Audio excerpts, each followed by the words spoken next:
మారుతున్న కాలానికి అనుగుణంగా తయారీ రంగంలో నిలదొక్కుకోవాలంటే ఎప్పటికప్పుడు ఆధునిక సాంకేతికతను అందిపుచ్చుకోవడం అత్యంత కీలకం. ఈ నేపథ్యంలో ఔత్సాహిక పారిశ్రామికవేత్తలకు కేంద్రం పలు ప్రోత్సాహకాలు అందిస్తోంది. వీధి వ్యాపారుల నుంచి మొదలుకొని సూక్ష్మ, చిన్న, మధ్య తరహా పరిశ్రమలు నిర్వహించే వాళ్లకు పలు రకాల పథకాలను అమలు చేస్తోంది. మరిన్ని విషయాలు కేంద్ర సూక్ష్మ, చిన్న, మధ్య తరహా పరిశ్రమల శాఖ సంయుక్త సంచాలకుడు సి శివశేషగిరిరావు మాటల్లోనే విందాం. దేశ అభివృద్ధికి పారిశ్రామిక రంగం ఎంతో కీలకం. పారిశ్రామిక ఉత్పత్తుల ఆధారంగానే ఆ దేశ జీడిపి ఆధారపడి ఉంటుంది. ఇంత ప్రాధాన్యం ఉన్న పారిశ్రామిక రంగాన్ని మరింత ప్రోత్సహించేలా కూడా కేంద్ర ప్రభుత్వం ప్రయత్నిస్తుంది. అందులో భాగంగా పలు పథకాలను కూడా శ్రీకారం చుట్టింది. స్వదేశీలో తయారీలో భాగంగా పారిశ్రామికవేత్తను ప్రోత్సహించేందుకు కూడా పలు పథకాలను అందిస్తుంది. అయితే ప్రస్తుతం ఎంఎస్ఎంఈలు ఇందులో ఎంత కీలక పాత్ర పోషిస్తాయి, ఎంఎస్ఎంఈలను ప్రోత్సహించే విధంగా ఎలాంటి పథకాలు ఉన్నాయని తెలుసుకోవడానికి కేంద్ర సూక్ష్మ, చిన్న, మధ్య తరహా పరిశ్రమల శాఖ సంయుక్త సంచాలకులు సిఎస్ఎస్ రావు గారు ఉన్నారు. ఆయన అడిగి మరో తెలుసుకుందాం. నమస్తే సార్. నమస్కారం సార్. ప్రస్తుతం పారిశ్రామిక ఉత్పత్తి అనేది ఎంతో కీలకంగా సార్, ఆ పారిశ్రామిక ఉత్పత్తిని ప్రోత్సహించే విధంగా కేంద్రం ఏ విధంగా పథకాలు ప్రవేశపెట్టి దానికి సంబంధించిన వివరాలు ఏంటి? ఎవరైనా ఒక ఎంటర్ప్రెన్యూర్ తన యొక్క ఎంటర్ప్రైజ్ని స్టార్ట్ చేయాలి అంటే అతను మొట్టమొదటిగా చేయాల్సిన పని ఉద్యమ రిజిస్ట్రేషన్లో రిజిస్టర్ చేసుకోవాలండి. దాన్ని ఏమంటారంటే enterprise registration in Udyam portal. దానిలో రిజిస్ట్రేషన్ చేసుకున్న తర్వాత డీటెయిల్డ్ ప్రాజెక్ట్ రిపోర్ట్ తయారు చేయించుకొని ఆ తర్వాత బ్యాంకర్ని అప్రోచ్ అయితే వాళ్ళు రుణాలు మంజూరు చేస్తారు. ఆ రుణాలు వాళ్ళ ఓన్ కంట్రిబ్యూషన్తో కలిపి వాళ్ళు ఎంటర్ప్రైజెస్ రన్ చేసుకోవడానికి అవకాశం ఉంటుంది. ఉద్యమ్ పోర్టల్ను దేనికోసం ప్రారంభించారు అంటే కేంద్రం యొక్క లక్ష్యం ఏమిటి? అంటే మామూలుగా ఆన్లైన్ రిజిస్ట్రేషన్ చేసుకోవాలి అని మీరు చెప్తున్నారు కదా, ఆ లక్ష్యం ఏంటి? కేంద్రం యొక్క లక్ష్యం ఏంటి? ఇప్పుడు ఏదైనా ఎంటర్ప్రైజ్ స్టార్ట్ చేయాలి అంటే వాళ్ళు దానిలో రిజిస్ట్రేషన్ చేసుకోవడం అనేది కంపల్సరీ అండి. దానివల్ల ఏమవుతుందంటే మనకి దేశంలో ఎంతమంది ఎంటర్ప్రెన్యూర్లో ఉన్నారు, వాళ్ళు ఏమేమి స్టార్ట్ చేశారు, ఈ అన్నిటికీ ఒక రికార్డు ఉంటుంది. దీనికోసం అనేది రిజిస్ట్రేషన్ కంపల్సరీ. ఈ రిజిస్ట్రేషన్ లేకపోతే వాళ్ళు ఏ స్కీమ్లోనూ పాలు పంచుకోవడానికి లేకపోతే వాళ్ళు ఆ బెనిఫిట్ తీసుకోవడానికి అర్హులు కారు. కాబట్టి ఉద్యమ్ రిజిస్ట్రేషన్ అనేది తప్పనిసరి ప్రక్రియ. ఉద్యమ్ రిజిస్ట్రేషన్ అంటే ఇప్పుడు వచ్చింది, గతంలో కూడా ఎంఎస్ఎంఈకి రిజిస్ట్రేషన్ చేసుకోవడానికి పోర్టల్ ఉండేది కదా సార్, దానికి ఉద్యమ్ రిజిస్ట్రేషన్ తేడా ఏంటి? ఇంతకుముందు రిజిస్ట్రేషన్ ఎలా ఉండేదంటే ఉద్యోగ ఆధార్ మెమరాండం అనేవాళ్ళు దాన్ని జనరల్ మేనేజర్ జిల్లా ఉద్యోగ కేంద్రం అంటే జనరల్ మేనేజర్ డిఐసి ఆఫీస్లో వాళ్ళు వెళ్ళి ఉద్యోగ ఆధార్ మెమరాండం 1, ఉద్యోగ ఆధార్ మెమరాండం 2 సబ్మిట్ చేయాల్సి వచ్చేది. ఇప్పుడు అది తీసేసి ఉద్యమ్ రిజిస్ట్రేషన్ అని పెట్టారు.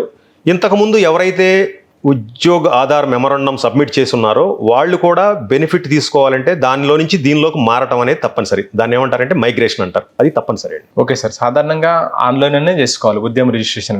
ఎలాంటి మాన్యువల్ కానీ రిజిస్ట్రేషన్ కానీ దరఖాస్తు అటువంటివి ఏవి లేవు. కేవలం పూర్తిగా ఈ ప్రక్రియ అంతా కూడా ఆన్లైన్లో చేయాల్సి ఉంటుంది. ఆన్లైన్లో చేసే సందర్భంలో దరఖాస్తుదారుకి లేదా ఎంటర్ప్రెన్యూర్కి ఏదైనా సాంకేతికంగా సమస్యలు వస్తే ఎవరిని సంప్రదించాలి, ఒకవేళ రిజిస్ట్రేషన్ కాకుంటే ఎవరిని సంప్రదించాలి, దానికి సంబంధించిన వివరాలు ఏంటి?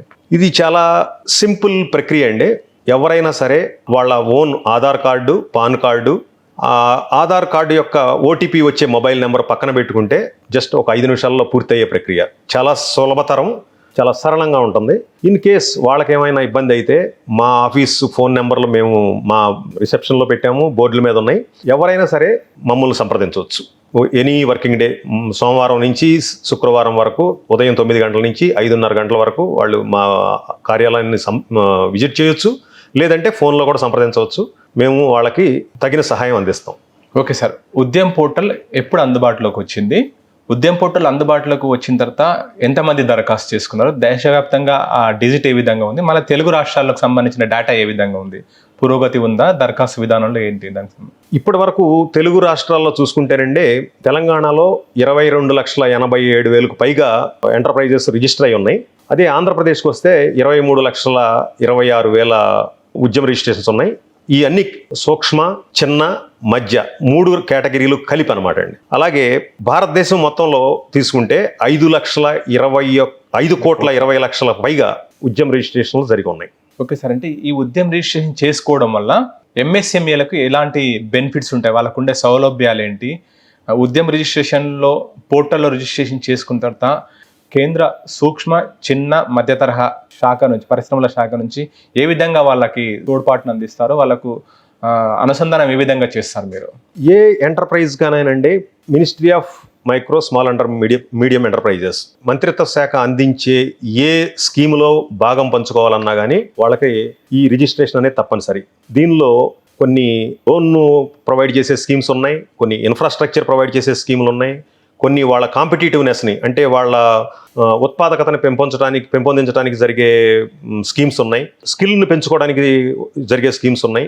ఇలా రకరకాల స్కీమ్స్ ఉన్నాయండి. ఏ స్కీములో వాళ్ళు లబ్ధి పొందాలన్నా కానీ రిజిస్ట్రేషన్ అనేది తప్పనిసరి. ఓకే సార్, అంటే ఏ తరహా వాళ్ళు చేసుకోవచ్చు? మీరంటే డిఫరెంట్ స్కీమ్స్ ఉన్నాయని చెప్తున్నారు కదా, ఎవరెవరు దరఖాస్తు చేసుకోవచ్చు? దానికి సంబంధించిన వివరాలు ఏంటి? ఎవరైనా దరఖాస్తు చేసుకోవచ్చా? మినిమం వ్యాపారం అంటే ప్రతి ఒక్కటి వ్యాపారమే, వీధి వ్యాపారాలు చేసేది వ్యాపారమే, ఇండస్ట్రీలు చేసేది వ్యాపారమే, ఎంఎస్ఎంఈలు చేసేది కూడా వ్యాపారమే, ఉత్పత్తి. దీని ట్రేడింగ్ కూడా జరుగుతుంది. దానికి సంబంధించి ఎవరెవరు దరఖాస్తు చేసుకోవచ్చు? ఆ దరఖాస్తు చేసుకుంటే వాళ్ళకి ఎలాంటి సౌలభ్యాలు అందుతాయి, వాళ్ళకు ఎలా ఉంటుంది బెనిఫిట్స్ అన్ని కూడా? ఇందులో 3 రకాలు ఉన్నాయండి. ఒకటి ఉత్పాదక రంగం అంటే మ్యానుఫ్యాక్చరింగ్, రెండోది సేవల రంగం అంటే సర్వీసెస్, ఇంకొకటి ట్రేడింగ్ కూడా మా మినిస్ట్రీలోకి భాగస్వామ్యమే, కానీ వాళ్ళకి మా స్కీముల నుంచి వేరే ఏ రకమైన బెనిఫిట్లు రావు అదర్ దాన్ లోన్ తీసుకోవడానికి మాత్రం వాళ్ళకి ఆ స్కీముల్లో బెనిఫిట్ తీసుకోవచ్చు. అలాగే మీకు ఉత్పాదక రంగంలో కానివ్వండి, సర్వీస్ రంగంలో కానివ్వండి రకరకాల స్కీములు ఉన్నాయని చెప్పాను కదా. దానిలో ఇన్ఫ్రాస్ట్రక్చర్ ఉన్నాయి, వాళ్ళ క్వాలిటీ రిలేటెడ్ ఉన్నాయి, స్కిల్ రిలేటెడ్ ఉన్నాయి. దేనిలో భాగస్వామ్యం కావాలన్నా కానీ వాళ్ళు పొందవచ్చు, వాళ్ళకి ఏది అవసరమైతే అది. అలాగే వీటన్నిటికీ కూడా మా కార్యాలయాన్ని వాళ్ళు స్వయంగా సంప్రదించవచ్చు, లేదంటే ఫోన్లో అయినా తీసుకోవచ్చు. ఏదైనా కానీ మ్యానుఫ్యాక్చరింగ్ కానీ సర్వీస్ రంగంలో కానీ ఒక ఎంటర్ప్రైజ్ స్టార్ట్ చేయాలి అంటే ముందు వాళ్ళకి ఏం కావాలనేది వాళ్ళకి క్లారిటీ ఉండాలండి. అంటే ఏ రంగంలో ఉత్పాదనలోకి వెళదాం అనుకుంటున్నారు, మ్యానుఫ్యాక్చరింగ్లోకి వెళ్దాం అనుకుంటున్నారు, సర్వీస్ రంగం అయితే ఏ సర్వీస్లోకి వెళ్దాం అనుకుంటున్నారు. దాన్ని బట్టి వాళ్ళ ఒక డీటెయిల్డ్ ప్రాజెక్ట్ రిపోర్ట్ని తయారు చేయించుకుని ఒక కన్సల్టెంట్ ద్వారా కానివ్వండి, లేకపోతే చార్టెడ్ అకౌంటెంట్ ద్వారా కానివ్వండి, అది వాళ్ళు దాన్ని తీసుకుని ఈ రిజిస్ట్రేషన్ ఇందాక నేను ఏదైతే చెప్పానో అది చేసుకుని బ్యాంకర్ని అప్రోచ్ అయితే బ్యాంకరు వాళ్ళకి కొన్ని ప్రశ్నలు అడుగుతారు. మీ కంట్రిబ్యూషన్ ఎంత, మీకు ఎంత లోన్ కావాలి, తర్వాత వాళ్ళు వీళ్ళకి తిరిగి దాన్ని పే చేయగలిగే క్షమత ఉందా, అంటే వాళ్ళకి కెపాసిటీ ఉందా లేదా అన్ని చూసుకున్న తర్వాత వాళ్ళు లోన్ శాంక్షన్ చేయడం జరుగుతుంది. లోన్ శాంక్షన్ చేయడం అనేది పూర్తిగా బ్యాంకులు సంతృప్తి చెందిన తర్వాత మాత్రమే చేస్తాయండి. దానిలో మా మినిస్ట్రీకి ఏమీ రోల్ లేదు. మేము వాళ్ళకి ఒక చేయూతనిస్తాం అంతే. ఈ సెంట్రల్ ఎంఎస్ఎంఈ డిపార్ట్మెంట్ నుంచి ట్రేడర్స్ అన్నారు మీరు ఇందాక, అంటే 3 రకాల వ్యాపారం: ట్రేడ్, సర్వీసు, ప్రొడక్షన్. ట్రేడర్స్ వాళ్ళు ఏ విధంగా లోన్ పొందే అవకాశం ఉంటుంది సార్? అంటే ఎంత మేరకు పొందొచ్చు వాళ్ళు? సపోజ్ ట్రేడర్స్ అంటే వీధి వ్యాపారులు కానీ మిగతా చిన్న కిరాణా కొట్లు, మిగతా ఆ రకాలుగా వ్యాపారం అంతా వస్తుంది ట్రేడింగ్లో. అందులో వాళ్ళు ఏ మేరకు రుణం పొందే అవకాశం ఉంటుంది, మ్యాక్సిమం ఎంత? దానికి ఈ ఉద్యమ్ పోర్టల్ నుంచి ఏ విధంగా అవకాశం ఉంటుంది వాళ్ళకి లోన్ తీసుకోవడానికి? వాళ్ళు ఉద్యమంలో రిజిస్ట్రేషన్ చేసుకోవాలండి, తప్పదు, అది అందరికీ కంపల్సరీ. అలాగే దీనిలో ఫైనాన్షియల్ లోన్ రిలేటెడ్ స్కీములు మా దగ్గర 3 ఉన్నాయండి. ఒకటి ముద్రా స్కీము, తర్వాత PMEGP prime minister employment generation programme, తర్వాత CGTMSE credit guarantee trust fund scheme for MSEs. ఈ 3 స్కీముల్లోనూ వివిధ రకాలైన పరిమితులు ఉన్నాయి. ఇప్పుడు మీకు ముద్రాలోకి వెళ్ళారనుకోండి 10 లక్షల వరకు లోన్ ఇవ్వడం జరుగుతుంది. అలాగే పిఎంఈజీపీలోకి వెళ్ళారనుకోండి మ్యానుఫ్యాక్చరింగ్లో 50 లక్షలు, సర్వీస్ రంగంలో అయితే 20 లక్షలు. అలాగే సిజిటిఎంఎస్సి అనుకోండి 10 కోట్ల వరకు వాళ్ళకి రుణం ఇవ్వడం జరుగుతుంది. బ్యాంకు లోన్స్ ఇచ్చేది, దానికి సంబంధించి సెంట్రల్ గవర్నమెంట్ కొన్ని సబ్సిడీలు ఇవ్వడం కూడా జరుగుతుంది. అంటే ఈ ఉద్యమ్ పోర్టల్లో రిజిస్ట్రేషన్ చేసుకున్న తర్వాత ఎలా సబ్సిడీలకు సంబంధించి కానీ, లేకపోతే బ్యాంకు రుణం అంటే బ్యాంకర్ సాటిస్ఫై అయితేనే లోన్ ఇస్తారంటున్నారు. అంటే బ్యాంకు లోన్ ఎంత ఇవ్వాలి, బెనిఫిషరీ ఎంత, దానికి అతని వాటా ఎంత ఉంటుంది, సబ్సిడీ ఎంత వస్తుంది, దానికి సంబంధించిన వివరాలు ఏంటి? అంటే లోన్ బట్టి ఏమైనా ఉంటుందా, బిజినెస్ని బట్టి ఏమైనా ఉంటుందా, దానికి సంబంధించిన డీటెయిల్స్ ఏంటి? ఇప్పుడు బ్యాంకర్ని ఒక ఎంటర్ప్రైజ్ కనుక అప్రోచ్ అయ్యిందనుకోండి, వాళ్ళు అడిగే ప్రశ్న ఏంటంటే నీ వైపు నుంచి నీ కంట్రిబ్యూషన్ ఎంత, ఇది ఇప్పుడు అది కంపల్సరీ అడుగుతారండి. దాన్ని బట్టే వాళ్ళు బ్యాంకరు ఈయనకి లోన్ ఇవ్వాలా లేదా, ఎవరైతే ఎంటర్ప్రైజ్ కంట్రిబ్యూషన్ ఎక్కువ ఉంటుందో అప్పుడు వాళ్ళకి బ్యాంకర్స్కి ఒక భరోసా వస్తుంది, ఎస్ ఇతను మనకి తిరిగి పే చేయగలుగుతాడు అని. అలాగే మీకు పిఎంఈజీపీలో తీసుకుంటే మేల్ జనరల్ క్యాండిడేట్కి రూరల్ ఏరియాలో 25% వరకు సబ్సిడీ ఉంటుందండి. అదర్ దాన్ పురుషులకి జనరల్ క్యాండిడేట్కి కాకుండా, అంటే ఎస్సీ ఎస్టీ కానివ్వండి, ఉమెన్ కానివ్వండి, డిఫరెంట్లీ ఏబుల్డ్ కానివ్వండి, వీళ్ళకైతే 35% వరకు సబ్సిడీ ఇవ్వడం జరుగుతుందండి. అలాగే అర్బన్లో సర్వీస్ జనరల్ మేల్ క్యాండిడేట్స్కి అర్బన్లో 15%, అదర్ దాన్ మేల్ క్యాండిడేట్స్కిను అంటే ఉమెన్కి SC STకి 25% వరకు సబ్సిడీ ఇవ్వడం జరుగుతుందండి. CGTMSEకి వచ్చి ఇది కొలెటరల్ ఫ్రీ లోన్ అండి. 10 కోట్ల వరకు లోన్ ఇస్తారు. గవర్నమెంట్ ఆఫ్ ఇండియా 75% లోన్ అమౌంట్కి మినిస్ట్రీ ఆఫ్ MSME వాళ్ళకి క్రెడిట్కి వాళ్ళు గ్యారెంటీ ఇస్తారండి. Collateral government of India provide చేస్తుంది. అంటే పూర్తిగా సబ్సిడీ వస్తుంది. సబ్సిడీ కాదండి, కొలెటరల్ అంటే మీరు దానికి మీరు సపోర్టింగ్ హామీ అవసరం లేకుండా అనమాట. ఓకే. అంటే ఈ ముద్రా రుణాలు వాటికి సంబంధించి మాత్రం పూర్తిగా ఎలాంటి సబ్సిడీ ఉండదు, కేవలం ఒక దారి చూపించడం అంతే. అవునండి. అంటే ఉద్యమ్ పోర్టల్లో రిజిస్ట్రేషన్ అవుతే వాళ్ళకి ఒక అర్హత లాగా వాళ్ళు బ్యాంకర్స్ కానీ సులభంగా ఇచ్చే అవకాశం ఉంటుంది. ఓకే సార్, ఈ ఉద్యమ్ పోర్టల్లో రిజిస్ట్రేషన్ అయిన తర్వాత ప్రత్యేకంగా మహిళా పారిశ్రామికవేత్తలకు కానీ, లేదంటే మీరు ఇందాక చెప్పారు కొన్ని స్కీమ్స్లో SC STలకు కానీ, ఆ విధంగా మహిళల కోసమైన ప్రత్యేకంగా మహిళా పారిశ్రామికవేత్తలు కానీ SC STలకు ప్రత్యేకంగా ఏమైనా సబ్సిడీ వచ్చే విధంగా ఏమైనా స్కీమ్స్ ఉన్నాయా? సబ్సిడీలు ప్రతి దానిలోనూ మహిళలకి ఎంతో కొంత ఉందండి. ఒకవేళ ఉద్యమం మీరు స్టార్ట్ చేశారు, ఏదో ఒక ప్రోడక్ట్ మీరు మ్యానుఫ్యాక్చర్ చేస్తున్నారు, వీళ్ళకి మా మినిస్ట్రీలో procurement and marketing support scheme అనే ఒకటి స్కీమ్ ఉందండి. దానిలో ఏంటంటే వీళ్ళు దేశం మొత్తంగా ఎక్కడైనా జరిగే ఎగ్జిబిషన్లో సంవత్సరానికి 2 పార్టిసిపేట్ చేయొచ్చు. వాళ్ళకి ఆ పార్టిసిపేషన్కి స్టాల్ ఛార్జీలు ఉంటాయి. ఆ స్టాల్ ఛార్జీలు కానివ్వండి, కంటింజెన్సీలు కానివ్వండి, వీటిని గవర్నమెంట్ ఆఫ్ ఇండియా రీఎంబర్స్ చేస్తుందండి. అంటే ఇప్పుడు మనం హైదరాబాద్లో తీసుకున్నాం అనుకోండి, మీకు స్టాల్ ఛార్జీలు వచ్చేసి ₹1,00,000, ₹1,20,000 అలా ఉంటాయి. అలాగే కంటింజెన్సీలు, ట్రాన్స్పోర్టేషన్ ఛార్జీలు ఇవన్నీ కూడా ఉంటాయి. అన్ని కలిపి ₹1,50,000 వరకు మీకు గవర్నమెంట్ ఆఫ్ ఇండియా రీఎంబర్స్ చేస్తుంది. అలాగే ప్రతి స్కీమ్లోనూ ఇందాక నేను మీకు చెప్పాను, PMEGPలో మహిళలకు వచ్చేటప్పటికి మీకు 10% ఎక్కువ ఉంది జనరల్ మేల్ క్యాండిడేట్స్ కన్నా. అలా ప్రతి స్కీమ్లోనూ వాళ్ళకి ఎంతో కొంత సౌలభ్యం గవర్నమెంట్ ఆఫ్ ఇండియా ప్రొవైడ్ చేయడం జరుగుతుందండి. ప్రధానంగా ట్రేడింగ్, సర్వీసింగ్ కాకుండా MSME అనేది చాలా కీలకం. ఎందుకంటే ఏ దేశ పారిశ్రామిక రంగంలో కూడా ఉత్పత్తి ఆధారంగానే ఆ దేశ ఆర్థిక రంగం ఆధారపడి ఉంటుంది. ఇతర దేశాల నుంచి అవసరమైన వాటిని, అనవసరమైన అన్నిటిని ఉత్పత్తి చేసుకుంటే విదేశీ మారక ద్రవ్యం చెల్లించాల్సి ఉంటుంది. అదే మన దేశంలో ఉత్పత్తి అవుతే విదేశీ మారక ద్రవ్యం అంతా కూడా మిగిలిపోతుంది, మన దేశంలో ఎంప్లాయ్మెంట్ కూడా దొరుకుతుంది. అటువంటి ఉద్దేశంలో MSMEలకి ఇంకా ఎంకరేజ్మెంట్ ఏ విధంగా ఉంది? ఉద్యమ్ పోర్టల్ ద్వారా ప్రత్యేకంగా మీడియం, స్మాల్, మైక్రో వాళ్ళకి ఏ విధంగా ఎక్కువగా ప్రోత్సాహం అందించే విధంగా ఎలాంటి పథకాలు ఉన్నాయి? వాళ్ళకి మ్యాక్సిమం అంటే మినిమం ఎంత తీసుకోవచ్చు, బ్యాంకర్ సాటిస్ఫై అవుతూనే వాళ్ళకి లోన్ వస్తుందని చెప్తున్నారు. అంటే బ్యాంకర్ సాటిస్ఫై అయ్యాక మన డిపార్ట్మెంట్ నుంచి వారధిగా ఉంటూ, వాళ్ళకి మీడియేటర్గా ఉంటూ ఎక్కువగా ఎంతవరకు మ్యాక్సిమం పొందవచ్చు? ఎందుకంటే వీధి వ్యాపారాలు అనుకోండి, లేదంటే ట్రేడింగ్ అనుకోండి, తక్కువ డబ్బులైనా సరిపోతుంది. కానీ ప్రొడక్షన్ అనే విషయానికి వచ్చేసరికి ఎక్కువగా ఇన్వెస్ట్మెంట్ చేయాల్సి వస్తుంది. ఒకవేళ టాలెంట్ ఉన్నప్పటికీ వాళ్ళ లోపల సరైన డబ్బులు లేకపోతే, పెట్టుబడి పెట్టలేక వాళ్ళు ఆగిపోతారు. అలాంటి సందర్భంలో మ్యాక్సిమం ఎంతవరకు లోన్ ఇచ్చే అవకాశం ఉంటుంది ఉద్యమ్ పోర్టల్ లేదంటే మన డిపార్ట్మెంట్ నుంచి? ఫస్ట్ అండి, ఉద్యమం అంటే అదొక మీడియం అండి. మీరు అక్కడ రిజిస్ట్రేషన్ చేసుకోవడం అనేది తప్పనిసరి, అంతేగాని దాని వలన ఏదో వస్తుందని కాదు. మీకు ఒక ఐడెంటిటీ వస్తుంది. ఇప్పుడు మీరు అందులో చేయగానే ఏమవుతుందండి, మీకు ఒక నెంబర్ అలాట్ అవుతుంది. అదే మీ ఐడెంటిటీ అనమాట, ఐడెంటిఫికేషన్ నెంబర్ అనమాట. అది కంపల్సరీ, అది దానిలో మీకు నెగోషియబుల్ ఏం లేదు. రెండోది, మ్యానుఫ్యాక్చరింగ్ రంగానికి, సేవల రంగానికి గవర్నమెంట్ అధిక ప్రాధాన్యం వస్తుందండి.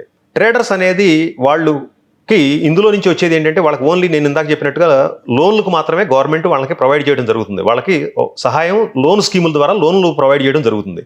ఎంత కావాలి, ఎంత తీసుకోవాలి అనేది వాళ్ళ పరిస్థితిని బట్టి ఉంటుందండి. చిన్న వాళ్ళకి కొన్ని వేలల్లో కావచ్చు, పెద్దవాళ్ళకి వచ్చేటప్పటికి లక్షల్లో కావచ్చు. అది గవర్నమెంట్ ఇవ్వడం జరుగుతుంది. అలాగే ఉత్పాదక రంగంలో మేమేం చేస్తామంటే, ప్రతి సంవత్సరం vendor development program, national seminar, ఈ ప్రోగ్రామ్స్ కండక్ట్ చేస్తామండి. వెండర్ డెవలప్మెంట్ ప్రోగ్రామ్ మేము ఏం చేస్తామంటే, ప్రతి సెంట్రల్ పబ్లిక్ సెక్టర్ ఎంటర్ప్రైజెస్ని మేము ఇన్వైట్ చేస్తాము ఒక వెండర్ డెవలప్మెంట్ ప్రోగ్రామ్కి. ఇది 2 రోజుల ప్రోగ్రామ్ ఉంటుంది. దీనిలో MSCEల్ని మేము విశేషంగా అందులో భాగస్వామ్యం తీసుకోవాల్సిందిగా కోరతాము. దానివల్ల ఏమవుతుందంటే, పబ్లిక్ సెక్టర్ ఎంటర్ప్రైజెస్ అనేవి చాలా పెద్దవి. ఉదాహరణకి BHEL ఉందండి. BHELకి అన్ని కాంపోనెంట్లు వాళ్ళ సొంత ఫ్యాక్టరీలో మ్యానుఫ్యాక్చర్ చేయరు. కొన్ని ప్రోడక్ట్లు వాళ్ళు బయటికి ఇవ్వడం జరుగుతుంది. ఆ బయటికి ఇచ్చిన వాటిని వీళ్ళు అందిపుచ్చుకొని వాళ్ళ ఉత్పాదక సామర్థ్యాన్ని పెంచుకుని వీళ్ళకి వెండర్గా అవడం జరుగుతుంది అనమాట. ఓకే సార్, చివరిగా ఒక ప్రశ్న.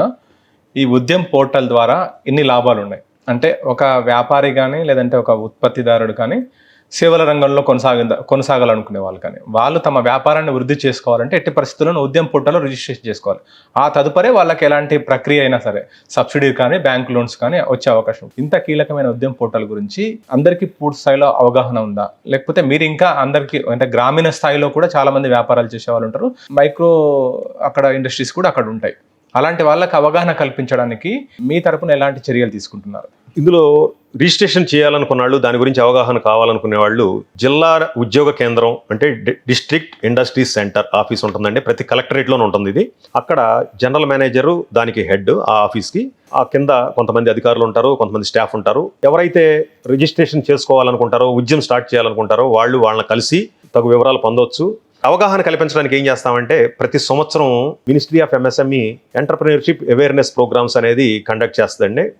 మా ద్వారా కండక్ట్ చేయిస్తుంది. తర్వాత entrepreneurship and skill development programs అనేవి కండక్ట్ చేస్తాము. ఇది నిరుద్యోగ యువతకి వాళ్ళకి ఏ ఏరియాలో అయితే ట్రైనింగ్ కావాలనుకుంటారో ఆ ఏరియాలో మేము ట్రైనింగ్ ప్రొవైడ్ చేసి వాళ్ళని ఉద్యోగం చేసుకోవడానికి వీలుగా వాళ్ళని తయారు చేస్తాం. ఈ ప్రతి ప్రోగ్రాంలోనూ మేము ఎలా రిజిస్ట్రేషన్ చేసుకోవాలనేది ఒక సెషన్ చెప్తాము. ప్రతిసారి మేము అసోసియేషన్లో ఏదన్నా ఇలాంటి ప్రోగ్రామ్స్ కండక్ట్ చేసుకున్నా మేము వెళ్ళి వాళ్ళకు కూడా ఇక్కడ అవగాహన కల్పించడం జరుగుతుంది. మా కార్యాలయాన్ని వాళ్ళు పర్సనల్గా కలవచ్చు, లేదంటే ఫోన్ ద్వారా కూడా సంప్రదించవచ్చు. ఒక్కొక్క జిల్లాకి ఒక నోడల్ అధికారి ఉంటాడు. ఆ నోడల్ అధికారుల నెంబర్లన్నీ అందరికీ అందుబాటులో ఉంటాయి.